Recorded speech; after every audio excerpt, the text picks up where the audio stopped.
Olá, pessoas! Vocês estão ouvindo Do The Math.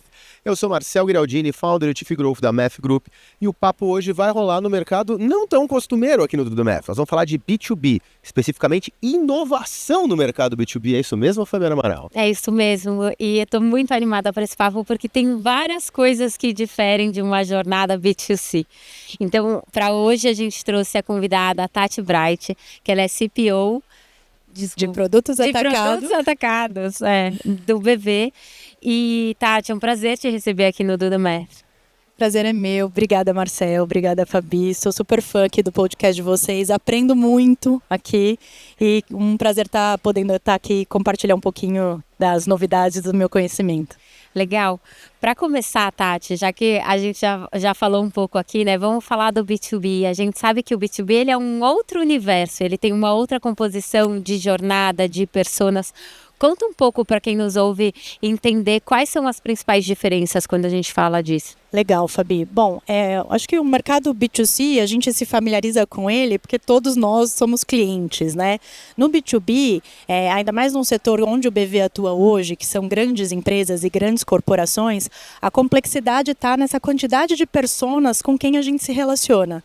Então imagina, se você tem uma empresa pequena, uma padaria, você tem ali o dono da padaria, alguns funcionários. Então com quem que você vai se relacionar? Geralmente com o tomador de decisão. Mas imagina isso exponenciado numa grande organização. Então você vai ter o CEO, o diretor financeiro, o gerente financeiro, a área de comércio exterior. E aí o brilho, né, desse movimento da gente se conectar é a gente conseguir gerar valor em todas essas camadas do B2B. Então gera complexidade, mas ao mesmo tempo gera oportunidade. Eu tenho um mentor, vou dizer assim, na minha carreira de vendas, chamado Jefferson Duran. Ele já veio aqui, é um dos caras que fala de B2B no Brasil há muito tempo. E tem uma frase que o Jefferson sempre repete em toda vez que ele faz uma palestra, que eu acho fenomenal.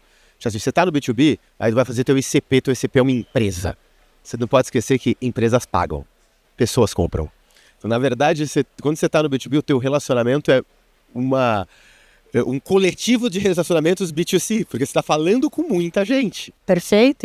E às vezes o interlocutor que está falando com o banco, ele é o tomador de decisão, mas teve muito debate por trás, né? Sim. Então ele é um representante de uma compra, mas ao mesmo tempo ele está olhando outros indicadores, outros interesses, muitos ponteiros que se mexem nessa relação, né? Outras pessoas que podem ter afinidades com, de repente, um outro player que não é você. Tem muita coisa, né, que acontece nessa rede. Perfeito. Então, acho que é dessa complexidade que surge ali, né, as oportunidades da gente entender. Às vezes, a dor de uma área de comércio exterior é muito diferente de uma área financeira. E a gente saber lidar com isso e saber mapear onde que, né, a empresa se posiciona e consegue efetivamente gerar valor para a criação de soluções ou para a resolução de problemas, né? Tati, justamente nessa linha que eu queria que você contasse mais, como vocês identificam e priorizam, identificam esses problemas e priorizam de acordo com nesse universo que tem tanta camada e tantas pessoas, assim, como é o olhar de vocês para isso hoje? Acho que não tem muito segredo, sabe, Fabi? Na minha trajetória, contando um pouquinho aqui, eu vim de um time de front, assim, de área comercial. Então, eu sempre procurei ouvir muito o cliente, né? E hoje, mesmo estando numa área de desenvolvimento de produtos, tem outras áreas que relacionam mais no front ali com os clientes, a gente nunca perdeu este olhar. Da gente estar ali em contato justamente para que a gente possa falar de problema. Então, a coisa que eu mais comento ali com o time de produto não vamos nos apaixonar pela solução. Não dá para a gente criar um produto, eu sei que às vezes a gente fica ali, né, tempos e tempos desenvolvendo, aprovando investimento, mas chegar lá na ponta, você fica apaixonado, mas não resolve o problema de ninguém. Chegar ali no cliente não tem aquele efeito uau. Por quê? É um bom produto, mas não soluciona nenhum problema. Então, toda vez que a gente é acionado ali no time de produtos, a gente fala, tá bom, eu entendi a tua sugestão, mas qual que é o problema que o cliente está vivenciando? Sempre tem um problema da vida real, né? É uma fábrica ali que está com muito estoque, é um problema logístico. Então, qual que é o problema que está acontecendo de fato? E aí, às vezes, tem uma solução, um produto pronto, ou às vezes não, e aí eu adoro, porque daí a gente vai criar em cima disso e olhar o portfólio que o BV já tem para a gente poder ver a melhor solução para aquela situação, entendeu? No livro Gestão da Manhã, o Sandro Magaldi e o José Salib Neto, eles trazem eles recuperam aquela visão do Jeff Bezos da evidência. Perfeito. Todo mundo chegava com uma sugestão, ele evitava e qual é a evidência? Qual é a evidência? E é quase qual é o problema? É Me isso. explica que isso é um problema. É um problema porque eu estou abaixo de alguém, é evidência que tem alguém acima, é um problema. Me traz a evidência do problema. E aí, com uma evidência clara, a coisa andava. Uma vez eu estava numa palestra deles e tinha uma pessoa de banco. No caso, acho que era até do Cicobi. Aí eu falei assim, né, mas eles não têm o nosso regulatório aqui do Brasil. Não adianta só a desafiador. evidência e o regulatório. É desafiador. O tamanho da tua densidade regulatória. O problema é real. Qual é o próximo passo? É ver se ele é factível de ser resolvido? Como é que você faz? Sim. Vamos lá. Estar de olho no problema para não criar uma solução que é para ninguém. Mas, ao mesmo tempo, bancos são muito regulados. Então, a gente sempre vai ali no limítrofe do que a legislação permite.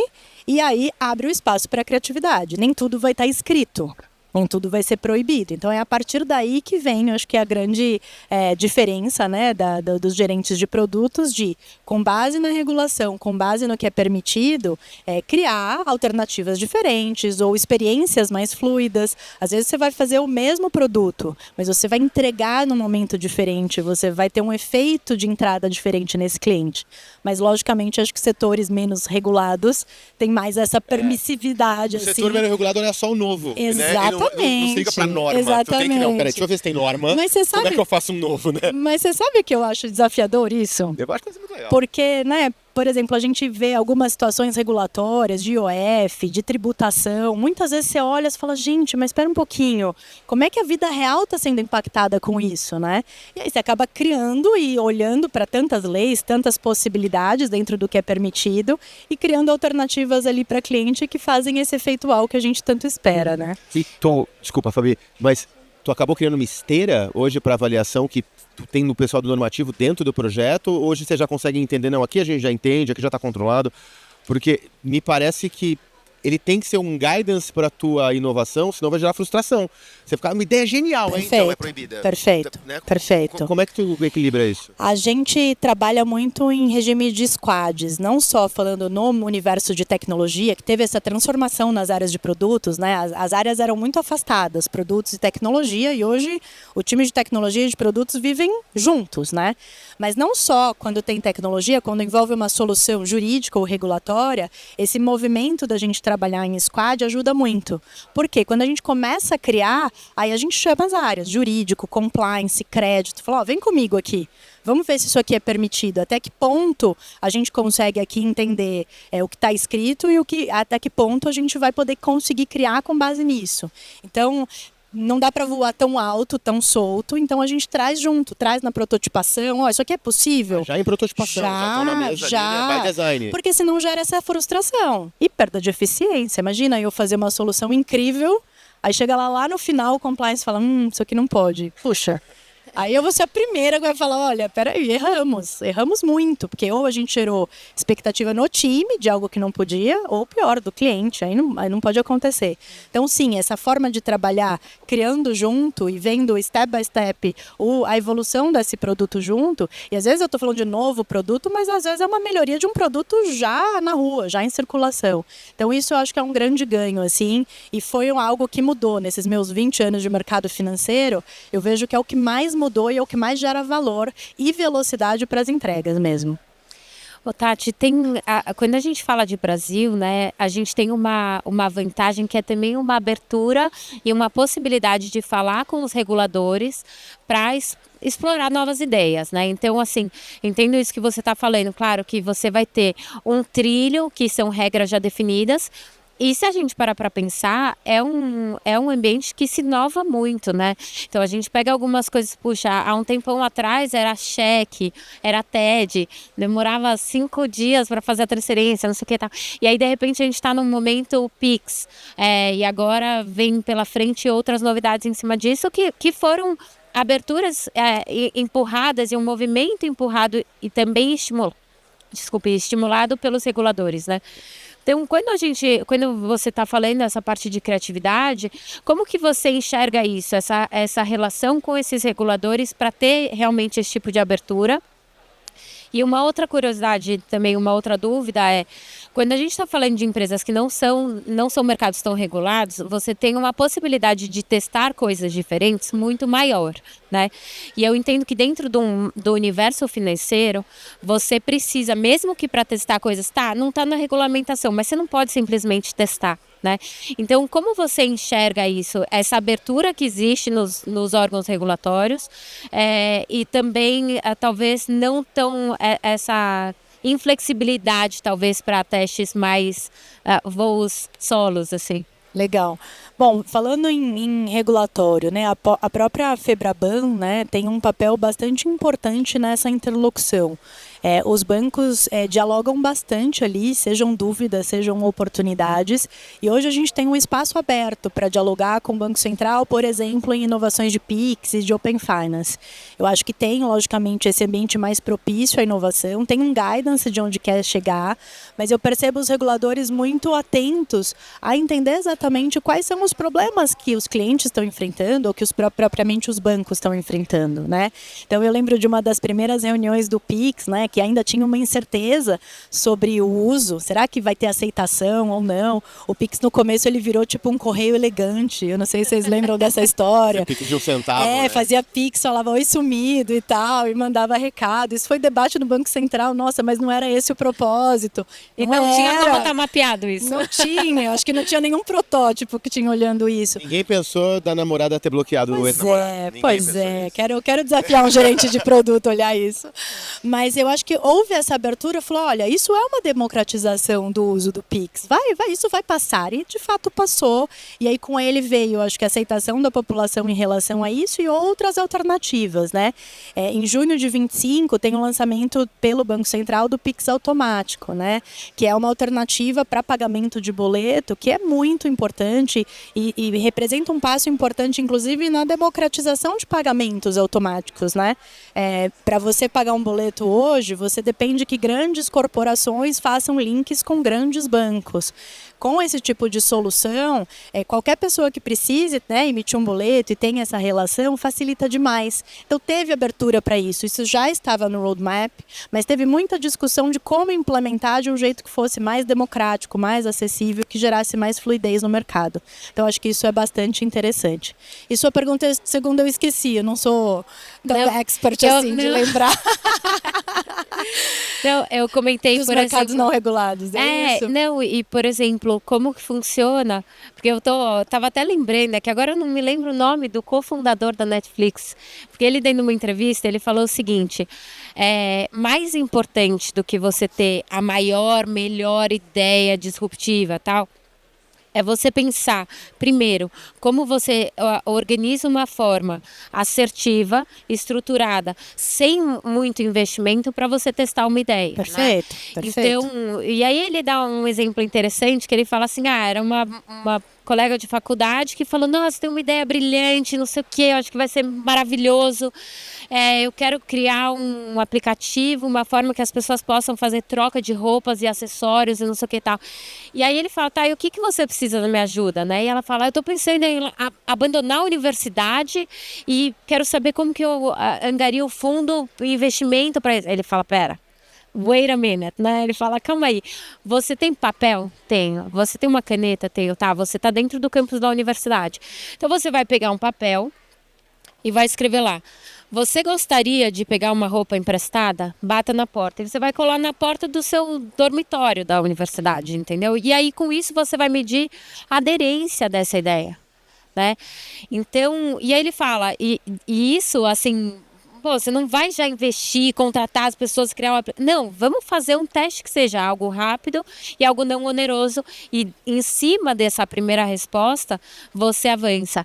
E isso o Pedro fala no livro dele. Ed Hastings e o Mark Randolph. Acho que o Pedro cita no livro o Mark Randolph.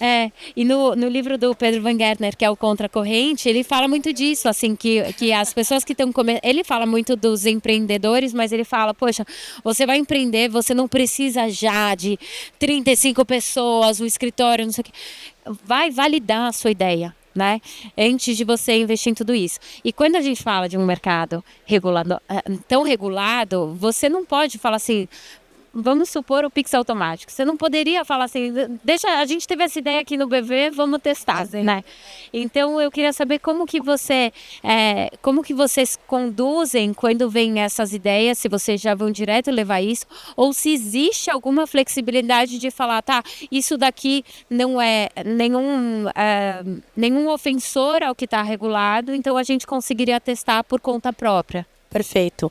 Hoje você tem vários ambientes assim para fazer esse tipo de teste. No caso do Pix, tem muita coisa que é regulatória.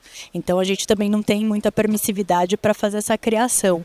Mas ao mesmo tempo a experiência pode ser diferente. Né? Então eu acho que quanto mais o mercado financeiro evoluir na experiência, porque no fim do dia você está falando do dinheiro das pessoas. Como é que você vai testar com o dinheiro da Fabi? Não dá. Mas na experiência, a Fabi receber uma comunicação por SMS ou pelo WhatsApp ou por um aplicativo é diferente. Então na experiência pode, tá? Então eu acho que esse é um prisma. O outro são em coisas que efetivamente são novidades, Fabi. Então, por exemplo, outra inovação que a gente participou bastante, participa até hoje, é sobre tokenização. Então, você tem um ambiente de sandbox para isso. Né? Então, quando começou lá atrás, não sabia-se muito, nós vamos fazer tokenização para quê?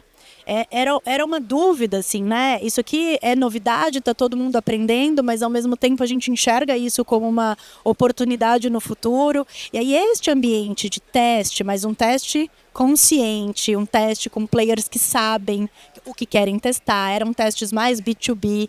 Então, ele vai te dando mais bagagem para a hora que você chegar numa escala de produtos, e para mim, B2B, o segredo é inovação e escala, porque só a inovação não paga a conta. Então, você faz isso no sandbox e aí sim você escala para um público maior, aí sem tanta incerteza. Aí você navega mais com habilidade e com a direção certa, tá? Eu acho que tem uma coisa que você fala interessante de escala, e de repente alguém que é totalmente B2C na vida até hoje vai olhar e falar, não, peraí, B2C precisa de escala. B2C precisa de escala no padrão. Perfeito. Né? Tu precisa ter um padrão, tu vai ter ali, né? Normalmente a pessoa fala, não, você olha as empresas, elas têm 3 formas, né? Aí a gente conta agora para quem não é de marketing, isso é uma estratégia, né? Chama o bom, o feio e o ruim. Então, tipo, ele só quer vender uns, os outros estão lá só para dar apoio. Então, é esse padrão que quer vender e aí vai funcionar e escala. Legal. No B2B, não é escala no padrão, né? Perfeito. É escala na capacidade de customização ainda. Então você tem porque o teu produto específico, ele vai ter diferenças não só de taxas, mas ele vai ter que ter experiências plenas dos produtos dos outros bancos, porque eu vou me adaptar melhor, eu vou ter a conexão direta com o meu ERP da API que você vai estar fazendo, que não está validado num outro. Então tem um conceito de uma escala não padronizada que é bem diferente. Perfeito. E a gente teve um podcast gravado aqui na Febraban, eu não tenho a menor ideia da ordem que vai sair, então eu tô falando só que ele teve gravado, com o Bruno Prolo, depois o pessoal pode ir lá procurar. E o Prolo traz uma visão que, de vez em quando aqui no Brasil, o pessoal fica olhando para as Big Techs e fala, mas elas não resolvem o meu problema. E não vão resolver, porque elas estão buscando escala na customização também, porque elas são B2B, só que elas olham isso pro mundo. E aí, pro mundo, a nossa região significa muito pouco para eles. E talvez as opções do mercado financeiro minem o mercado B2B ao contrário. Porque daí são as empresas daqui que interessam. Então você está olhando para um problema do pequeno empresário do Brasil que usa o TOTUS ou o Omni para fazer. E aí esse cara vai ter uma customização que faz sentido. Então tu acaba tendo uma customização com escala para um time local. Tá. Então a apostila global não funciona para você. O que você criou dentro de casa que você pode falar? Não precisa, né? Não precisa contar todo o segredo. Os segredos eu deixo para depois. Depois que a gente desligar. O segredo é sem a câmera. O que você achou que aqui no Brasil é bem diferente do que um playbook de criação de produto de entrega? A gente olha isso diariamente, Marcel, porque tem muitas soluções em feiras como essa. Eu tive no SXSW, tem muita coisa diferente que você fala, uau, como é que eu tropicalizo isso? E às vezes não tropicaliza. Às vezes tem coisas, né? E a gente está no mercado financeiro muito evoluído aqui, mas que tem conta exponencial, que não tem no mundo inteiro. Conta do mundo financeiro por aí é linear. Então, às vezes você vai falar com grandes players, as soluções não atendem. Então, tem muita decisão que a gente toma de construção interna, de desenvolvimento em tecnologia interna, justamente por essa dificuldade, né? Não só dessa capacidade de escala, mas atenção para o Brasil num segmento específico, e também ligando um pouco do que a gente falou falou lá no começo, Fabi, sobre essa questão da hiperpersonalização num mercado B2B onde você tem 5, 6 personas para você atender. Então, é mais complexo, mas é possível de se fazer. Você acaba criando soluções e experiências que você acaba direcionando para cada um desses públicos, entendeu? Tati, a gente falou de tokenização, né? Eu queria saber que tipos de impacto vocês já puderam observar, porque é ainda algo novo, recente. Sim. Que tipos de impacto você já conseguiu observar em relação à tokenização? Como eu comentei, no começo era uma grande aposta. A gente tinha muita segurança que a tokenização é um futuro, mas sem muito entender o como e onde a gente ia trilhar essas soluções, né? Então a gente fez alguns testes entre bancos, testes dentro de casa, mas a gente já conseguiu tocar cliente recentemente, né? O BV até já publicou aí na mídia um TDIC, que é um token de investimentos de direitos creditórios, que é uma forma de você garantir segurança de uma operação de mercado de capitais. Então uma empresa vai fazer uma emissão, ela consegue fazer via mercado de capitais e ter acesso a investidores. Isso traz uma segurança para o investidor, que a tokenização deixa tudo mais fluido, mais seguro via blockchain, e ao mesmo tempo você traz eficiência, você barateia a emissão quando se escala, né? Então, você acaba conseguindo democratizar até o acesso ao mercado de capitais, que hoje acaba sendo de grandes empresas. Então, o sonho grande aqui dessa pauta, e é o que eu bastante acredito, é que com a escala e com o uso da tokenização, cada vez mais empresas vão conseguir acessar esse mercado, os investidores vão conseguir ter cada vez mais segurança sobre esse processo. E aí a gente escala e consegue escoar crédito de uma maneira melhor. E o que eu acho curioso, Fabi, é que hoje muito se fala, né, de blockchain, de tokenização e tal, mas volta um tempo atrás, sei lá, no lançamento da internet, alguém ficava pensando, mas como a internet é feita? Como que ela é construída? Não tinha, você só entrava lá e usava. Então, eu acho que a tokenização vai ser isso. Ela vai ser transparente para as pessoas, como a internet foi lá atrás, mas hoje as pessoas, por sorte, acho que são mais curiosas, né? Elas querem entender do blockchain, onde está a tecnologia e tal. Mas deveria ser transparente, deveria ser só um processo fluido mesmo, assim, sabe? Quando eu comecei, tem duas coisas de termos que eu trago em aula pro pessoal para explicar uma mudança que, quando é muito jovem, ainda tem um pouco de dificuldade. Mas a gente passou por um momento, para falar de nuvem de vez em quando, mas eu vou colocar meus dados da nuvem lá atrás. Eu falei, teu dinheiro tá onde?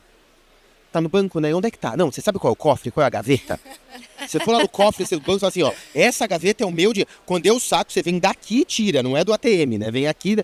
Então, né? A nuvem já era assim. Já. Aí, então, como é que vai funcionar? Então, tipo, teu dinheiro. A internet, a gente tinha um tempo, ela não era só quando apareceu, ela era mágica e a gente tinha um momento da vida.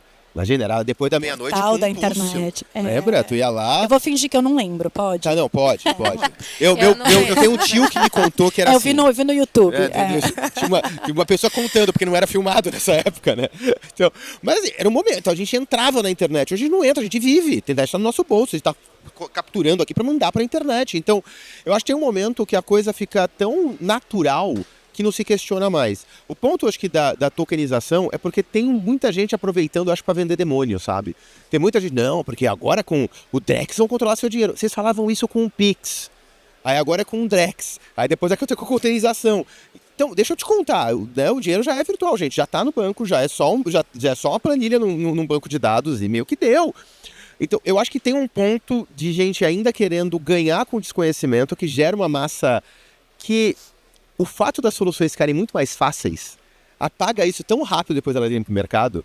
Então, talvez na hora que, pós-lançamento do Pix, ninguém lembrava que era para controlar seu dinheiro. Porque meio que não é, né? Então, a coisa ficou mais fluida. Então, eu acho que vai acontecer, como com a internet, como com a nuvem, como com o Pix, dos produtos que são mais elaborados, que vão precisar de tokenização, acontecer.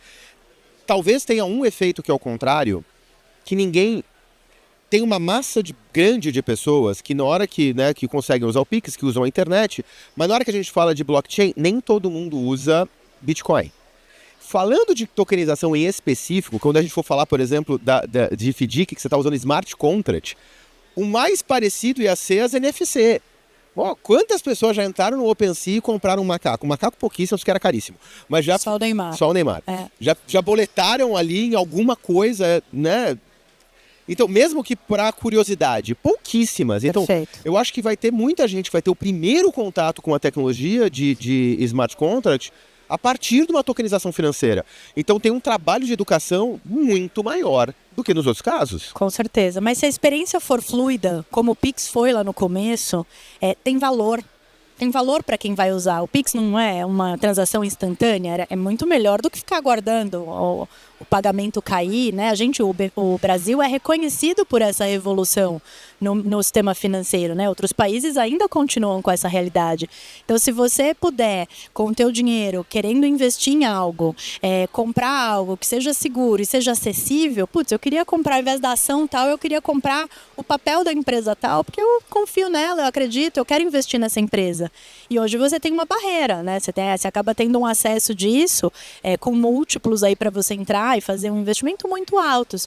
Mas se você puder comprar com R$1, como o Pix, então, assim, muda muito. Então, eu acho que quanto mais a gente tirar a fricção dessas jornadas, as camadas de blockchain, smart contracts ou o que for, elas ficam lá no final. Então, elas, logicamente, que quem quiser conhecer vai atrás, vai entender, vai ter valor, mas ela não vai ser a principal pauta. Ela vai ser uma pauta secundária, porque o principal é o cliente querendo investir o dinheiro dele, tendo segurança no que está fazendo e tendo esse acesso de maneira fluida. A gente está falando, né, do que surge desses fantasmas quando surge a tokenização. Nem precisamos, assim, ir um pouco mais longe. As pessoas criam monstros, principalmente quando diz respeito ao universo financeiro. É sempre, meu Deus, vão pegar seu dinheiro, você não vai ter acesso, vão te monitorar, o imposto de renda, né, umas coisas meio absurdas até, né? E isso também aconteceu um pouco, agora trazendo para algo também mais recente, para a parte de Open Finance, né? Isso também veio num primeiro momento, mas como assim? Vou compartilhar os dados? Como que fica isso e tal? E Open Finance hoje ele já é parte de uma realidade, mas ainda existe um caminho para mostrar, de repente, ganhos e oportunidades e eficiência com essa informação, né?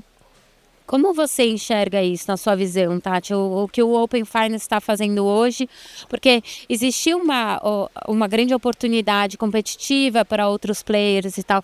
Mas hoje você, na sua experiência, você acha que as empresas elas já estão conseguindo aproveitar isso ou ainda tem um caminho longo? Acho que a gente está no começo de uma jornada. Eu acho que para a pessoa física, a adesão acho que já foi maior. Eu acho que as pessoas já começaram a perceber o valor que se tem de compartilhar esse dado. Porque se não tem valor, Fabi, para que você vai entregar algo que é seu?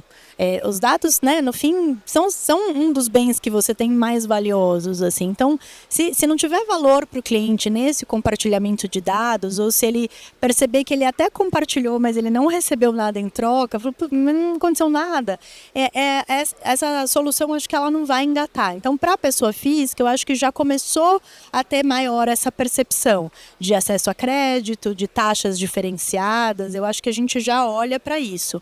Para a PJ ainda é um desafio. A gente vê isso mais em pequenas e médias empresas, que até as estratégias de Open Finance ajudam o empresário ali a lidar com gestão de fluxo de caixa, porque ele acaba concentrando os dados dele em algum lugar, para ele conseguir tomar decisão, se ele compra mais matéria-prima ou se ele posterga um pagamento. Então ajuda muito nisso.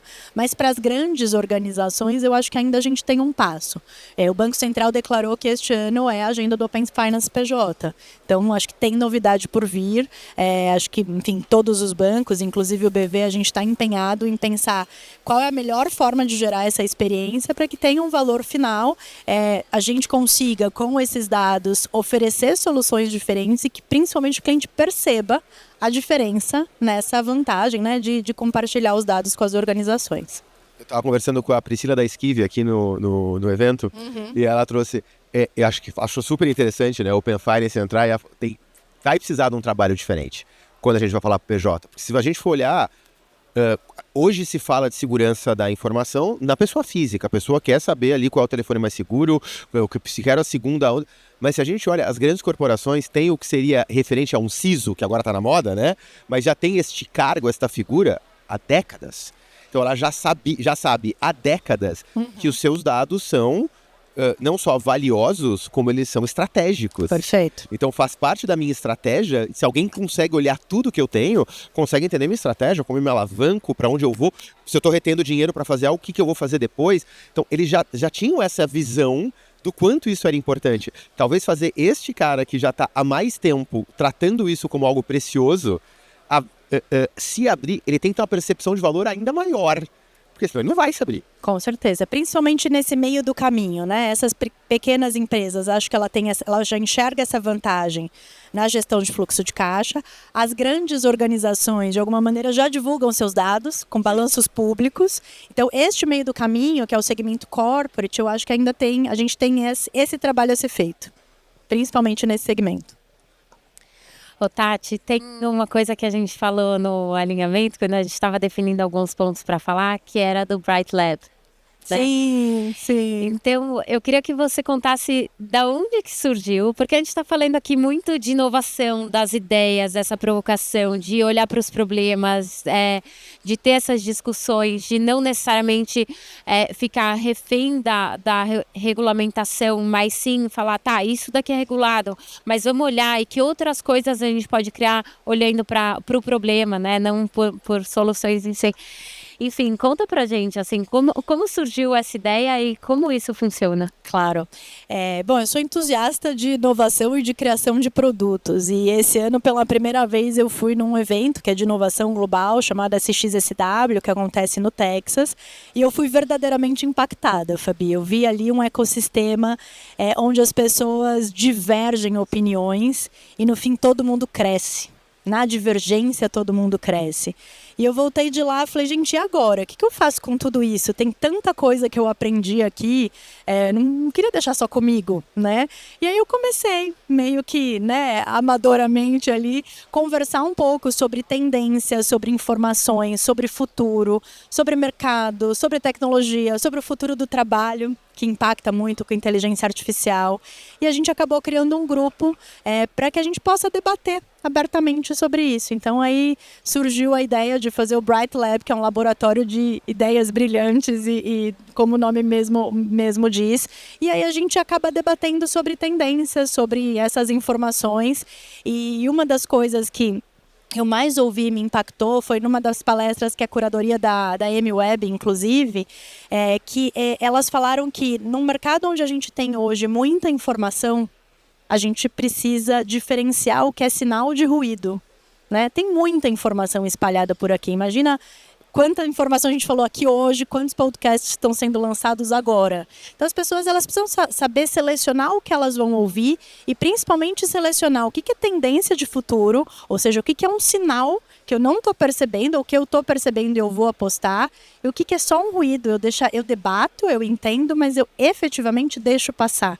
Então, nesse laboratório, a gente acaba falando muito sobre isso, sobre hipóteses, sobre como que a gente pode usar a inteligência artificial nos mais diversos segmentos. Tem gente do mercado financeiro e de outros mercados. Ah, não é só do BV? Não, é aberto, é aberto. Pode falar assim, escrevi o QR Code aqui, se inscreve. Pode, escreve aqui, ó. Então, começou como um grupo, logicamente eu voltei de lá e acabei conversando ali com muita gente, mas eu acho que a minha paixão foi tão grande, assim, dessa divergência, que eu comecei a fazer, mas deixa eu entrar também no grupo e tal. Então, hoje a gente faz alguns debates mais estratégicos, lógico, com conteúdos internos, mas é uma pauta aberta. Quem quiser entrar lá com a gente, é só clique aqui e participe. Não, tá, brincadeira à parte. Posso colocar? Pode, então pode. Tá aqui embaixo na descrição do episódio. Tá bom, mas isso foi muito, muito interessante, muito apaixonante, assim. Eu percebo que quanto mais a gente usa esse ecossistema, seja para criar com os nossos clientes, seja para criar soluções entre os bancos, ou até nessa mesa de conversa com os reguladores, todo mundo cresce. E você não está perdendo a sua vantagem competitiva, você está sendo protagonista de escrever uma história de um jeito diferente. Então eu enxergo muito dessa maneira. E tem uma coisa, né? A gente conversou com bastante gente aqui e já vem falando, e uma das pontas que mais coloca é como é que a gente vai dar esse salto. Uma coisa assim, não, nós vamos ter IA para reduzir o uso do profissional. Não, mas cara, tu vai precisar de um profissional diferente, novo, que não existe, para implementar esse IA. E depois tem que saber usar IA. E usar IA de verdade, tirar de verdade essa produtividade, todo esse potencial que está dentro dela, tu precisa de uma visão diferente. É o saber pedir. E aí entra aquela coisa de que falta muitas vezes, falta senso crítico, falta profundidade de assunto, falta visão sistêmica, conseguir entender o todo. Trazer um papo para debates divergentes, você minimamente já está forçando uma visão sistêmica. Você está forçando um entendimento mais completo de um problema porque você está tendo que entender o ponto de vista do outro, mesmo que você não concorde. E tudo bem. E tudo bem? Eu acho que é importante você ouvir. Falou, poxa, isso aqui eu não tinha pensado. Então vai ter um cliente que vai pensar desse jeito, né? Vai ter um banco que talvez interprete esse serviço de uma outra forma. Então acho que é daí que surgem as melhores ideias mesmo. Ô Tati, uma pergunta que a gente gosta de fazer para os nossos convidados, e você aí nesse pulso de inovação, produto, B2B, é sobre os indicadores. O que é importante hoje que você olha, que você fala, isso daqui é esse indicador que eu olho para garantir que eu estou no caminho certo? A gente olha muito para cliente, Fabi. Então, enquanto o cliente está feliz e está vindo no banco com mais serviços, pluralidade de produtos e rentabilidade, é o que a gente persegue. Então, logicamente, tem momentos econômicos que produtos A ou B fazem mais sentido do que outros, mas a gente olha essa cadência de relacionamento com o banco, de você não ter um atendimento oportunístico, e sim você ter um atendimento via relacionamento. A gente quer oferecer soluções que sejam perenes. Então, todos os indicadores que a gente puder olhar, que olhem essa usabilidade do cliente dos produtos, o quanto que ele entra em contato pedindo outros serviços que não estavam previstos, é aí que a gente olha e direciona as nossas frentes ali de desenvolvimento. Uma visão mais lifetime value. Assim, isso aí. O quanto ele tá, se ele está evoluindo comigo. É isso. Interessante. Eu não imaginava. Eu ia pensar em NPS, porque é o básico quando a pessoa fala de B2B, mas eu gostei. O NPS também a gente usa, mas pensa que a gente tem múltiplas personas. Verdade. Então eu posso estar com um NPS da área de comércio exterior excelente, mas o CFO, que é o tomador de decisão, não está me medindo. Então a gente usa assim, tanto transacional, nessas transações dia a dia, como de relacionamento. Mas ele é um dos indicadores que compõem ali a nossa análise. Mas eu não sei de quem eu ouvi, tem a frase de que o elogio mais sincero do mundo é dinheiro, né?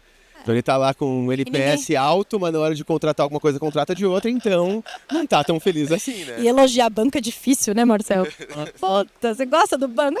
Podia ser melhor, podia ser mais barato, então é uma brincadeira, mas eu acho que você medindo através de outros indicadores, a usabilidade do cliente, a quantidade de vezes que ele procura o banco efetivamente para soluções, é o nosso maior indicador, é o nosso maior pulso de negócio mesmo. E no fim, né, Tati, são essas relações genuínas, olhando de fato para o cliente, para onde você se aproxima, onde você apoia, olhando para a vida dele, porque assim, o banco não é uma coisa que a pessoa hoje pode ficar sem. Não é, não vou comprar aquele sapato porque não, né? E ao mesmo tempo é extremamente competitivo, porque tem muitos players, tem muita gente, né? Tem muita empresa nova surgindo em relação a isso. Então é esse que vai fazer grande diferença ali na frente, né, dessa relação. Chegamos ao fim, né? Então, Tati, muito, muito obrigado. Não, eu quero fazer uma pergunta extra, porque aí a curiosidade é minha. Então vai. Tá, Open Finance, esse é o ano do Open Finance no Brasil, na tua opinião. Não estou perguntando do BV, na sua opinião. Ok. O que falta para escalar, então? O que você acha que são essas 3 coisas que tem que acontecer para isso escalar? Proposta de valor. Por que hoje uma empresa vai dividir esses dados? Como ela mede a vantagem dela conseguir fazer essa divisão de compartilhamento de dados? Mede mesmo, valor tangível. Mede. Meu empréstimo ficou mais barato? Talvez seja essa a pergunta que a gente precise olhar. Quando a gente cria essa verdadeira proposta de valor, aí eu acho que o produto ele vira secundário, porque a solução é para um problema real, que talvez seja baratear aquela dívida. Então, acho que a hora que a gente conseguir, de fato, gerar essa proposta de valor pro mundo PJ no Open Finance, isso vai deslanchar rapidamente. Ok. Proposta de valor mensurável, pode saber. Bom. Olha aí. Muito bom. Tati, obrigada por ter participado. Obrigada a vocês, foi muito bom, gente. Muito obrigado. Chegou até aqui. Obrigado pra plateia. Quem chegou até aqui, dá 5 estrelinhas no YouTube, recomenda pro seu amigo no Spotify, coloca lá com a gente, dá nota 10, por favor. Ajuda muito. Valeu. Eu.